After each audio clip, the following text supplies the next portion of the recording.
The way you talk to yourself is probably destroying you, and you don't even realize it because you've been taught that self-criticism equals motivation, that being hard on yourself makes you better, that if you're kind to yourself you'll become lazy, selfish, or weak. But decades of psychological research by Dr. Kristin Neff, the leading expert on self-compassion, proves the exact opposite. True people who treat themselves with kindness are more motivated, more resilient, and handle failure better than those who criticize themselves. I'm Sergio Popovici, and today we're breaking down the science of self-compassion, why your inner critic is sabotaging you, and how being kind to yourself is actually the strongest thing you can do. Let's start with what self-compassion actually is, because most people misunderstand it completely and confuse it with self-esteem, self-indulgence, or making excuses for bad behavior. According to Kristin Neff, self-compassion has three core components: self-kindness, common humanity, and mindfulness. And understanding these three elements reveals why self-compassion is fundamentally different from what most people think it is. The first component is self-kindness versus self-judgment, and this is about how you emotionally relate to yourself when things go wrong, when you fail, when you make mistakes, or when you're suffering. Self-kindness means treating yourself with the same care and understanding you would offer a good friend. So when you mess up, instead of attacking yourself with harsh criticism, "I'm so stupid. I always screw everything up. I'm a failure," you respond with understanding, "This is really hard. I'm struggling right now, and that's okay. Everyone struggles sometimes." Here's the neuroscience that makes this critical. Self-criticism activates the stress response, while kindness and understanding engage the parasympathetic nervous system, promoting relaxation and emotional recovery. When you're harsh with yourself, your brain treats your own voice like a threat. It activates your amygdala and triggers anxiety, shame, and defensive reactions that actually make it harder to learn from mistakes or change your behavior. But when you respond to yourself with kindness, you activate your caregiving system, the same neural circuits that light up when you comfort a child or help a friend. And this creates the psychological safety your brain needs to actually examine what went wrong and figure out how to do better. Let me give you a concrete example of what this sounds like in practice. Self-judgment. After making a mistake at work, "I'm such an idiot, everyone saw me mess that up. They probably think I'm incompetent. I'm never going to succeed at this job. Why do I even bother trying?" Self-kindness. After the same mistake, "That presentation didn't go the way I wanted and I feel embarrassed about it. But everyone makes mistakes when they're learning something new. I can figure out what went wrong and prepare better next time.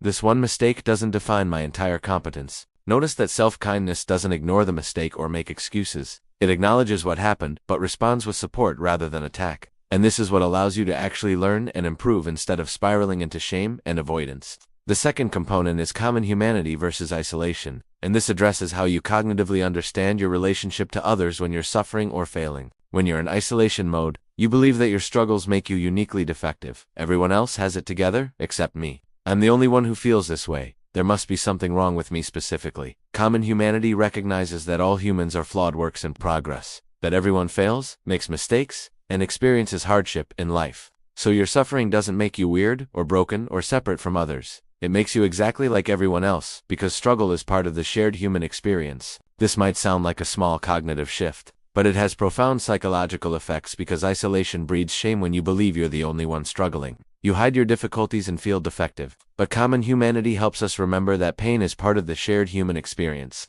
and every moment of suffering can be transformed into a moment of connection with others. Think about how differently you feel when you're struggling alone versus when you discover that other people have gone through the same thing. Suddenly your experience goes from "I'm broken" to "I'm human," and that shift reduces shame and opens the door to actually dealing with the problem. The third component is mindfulness versus over-identification, and this is about how you pay attention to your pain and difficult emotions. Over-identification means you become completely absorbed in and defined by your negative thoughts and feelings. "I am anxious. I am depressed. I am a failure," where the emotion becomes your entire identity and you can't see anything else. Mindfulness in the context of self-compassion means holding painful thoughts and feelings in balanced awareness, observing them without judgment, acknowledging they're present without letting them consume your entire sense of self. So instead of "I am worthless," mindfulness helps you recognize "I'm having the thought that I'm worthless, and that thought is really painful right now. But thoughts aren't facts, and this feeling will pass." This creates psychological distance between you and your suffering, which research shows reduces emotional reactivity and helps you respond to difficulties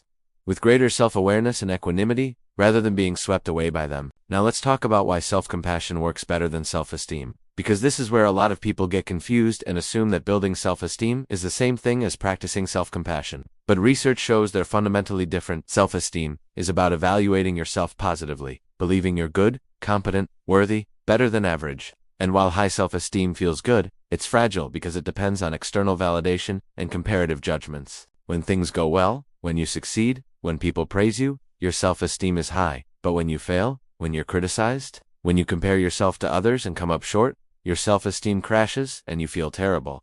Self-compassion, on the other hand, doesn't depend on evaluation or comparison. It's about offering yourself kindness regardless of whether you're succeeding or failing, regardless of whether you're better or worse than others. Research comparing self-compassion and self-esteem found that while both correlate with well-being, self-compassion provides more stable psychological benefits because it doesn't require you to be special, better than others, or constantly succeeding to feel okay about yourself.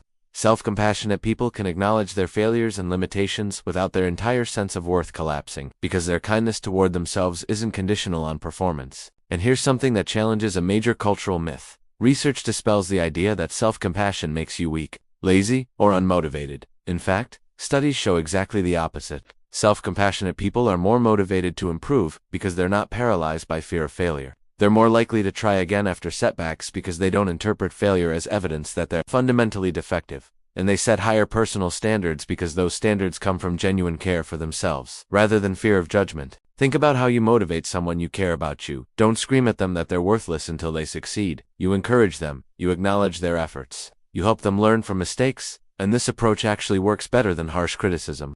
The same is true for how you motivate yourself. The research is clear that self-criticism doesn't make you better. It makes you more anxious, more avoidant, and less capable of sustained effort toward your goals. Let me give you some practical ways to start implementing self-compassion, because understanding the concept intellectually is one thing, but actually changing your internal dialogue requires practice. The first technique is called the self-compassion break, and you can use it anytime you're struggling or suffering. First, acknowledge your suffering with mindfulness. This is really hard right now. I'm in pain. Second, remind yourself of common humanity. Suffering is part of being human. I'm not alone in feeling this way. Third, offer yourself kindness. May I be kind to myself in this moment? May I give myself the compassion I need? This might feel awkward at first, especially if you've spent years being your own harshest critic. But research shows that even brief self-compassion practices like this reduce anxiety and increase emotional resilience over time. Another powerful practice is changing how you talk to yourself during difficult moments by literally imagining what you would say to a friend in the same situation. When you mess up or feel inadequate, pause and ask yourself, what would I say to a close friend who is going through this exact situation? And then say that to yourself instead of defaulting to self-criticism. Most people discover that they're shockingly harsh with themselves in ways they would never be with someone they care about. And recognizing this double standard is often the first step toward developing genuine self-compassion. You can also practice self-compassion through writing when you're struggling with something. Write yourself a letter from the perspective of a compassionate friend who knows everything about your situation and responds with understanding, kindness, and wisdom. Research shows that self-kindness is associated with lower levels of stress and depression, and even enhances motivation.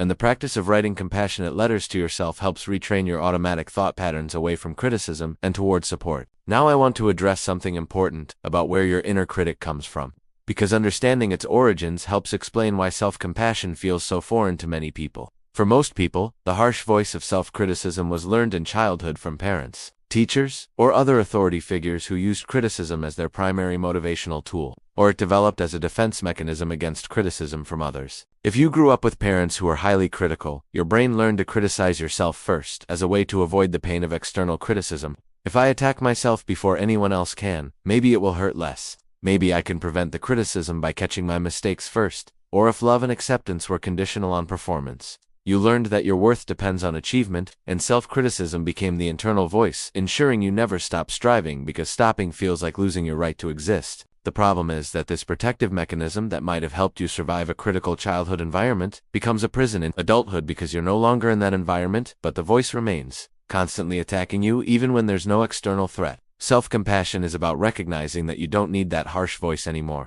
that you can motivate yourself through support rather than fear.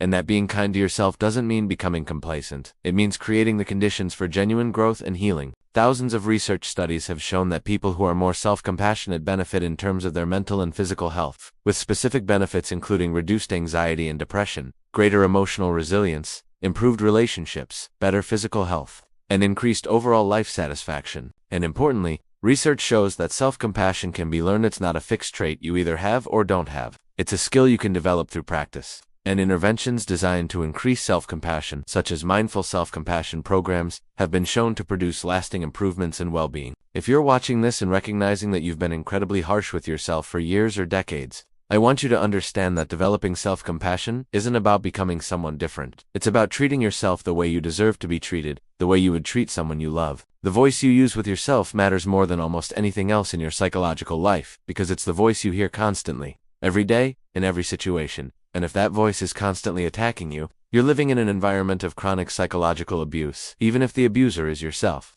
Being kind to yourself isn't selfish. It's not weak. It's not self-indulgent. It's the foundation for genuine strength, sustainable motivation, and the capacity to show up fully in your life and your relationships. If this video gave you a new perspective on how you treat yourself, subscribe to Psychology by Sergiu Popovici and hit the notification bell for more research-backed psychology that challenges what you think you know about mental health and personal growth. Leave a comment below, sharing one way you're going to practice self-compassion this week, or tell me what your inner critic says to you most often. Sometimes naming that voice is the first step toward changing it. Thank you for watching. And remember, the way you talk to yourself shapes your entire experience of life. So choose kindness, not because it's easy, but because you deserve it.